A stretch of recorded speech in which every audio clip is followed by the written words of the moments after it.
अकेले लड़ने की ताकत। कभी कभी हमें जीवन में अकेले लड़ने की आवश्यकता होती है। ये कहानी एक ऐसे लड़के की है जो अपने लक्ष्य की ओर आगे बढ़ने के लिए अपनी अकेलापन को एक सुनहरा अवसर बनाता है। एक समय की बात है, एक छोटे से गांव में एक लड़का रहता था। वह बहुत सपने देखता था और अपने लक्ष्यों की प्राप्ति के लिए प्रयास करने का निरंतर जुनून रखता था। परंतु उसके पास न कोई साथी था, न कोई गाइड करने वाला। उसके परिवार में भी उसकी सपनों को समझने वाला कोई नहीं था। इसलिए उसे लगता था कि वह अकेलेपन की जंजीरों में बंद है और उसके सपने अधूरे रहेंगे।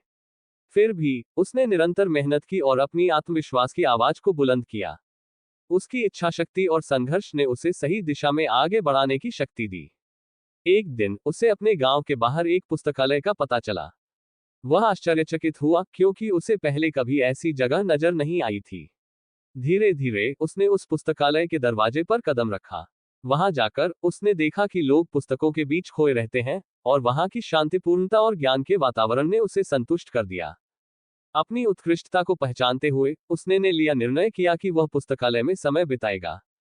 धीरे धीरे वो पुस्तकालय की विभिन्न किताबों को पढ़ने लगा और नई दुनिया की खोज में निकल पड़ा।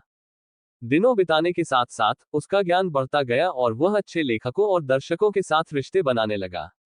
इसी के साथ उसने लिखने का भी मन बना लिया। उसने कई लेख लिखे जिसमें से उसका एक लेख प्रकाशित हुआ और उसे अवसर मिला अपने लेखकीय कौशल को दुनिया के सामने प्रदर्शित करने का। वह लड़का जिसने कभी अकेलापन को एक रुकावट समझा था, अब एक प्रेरणादायक उदाहरण बन गया।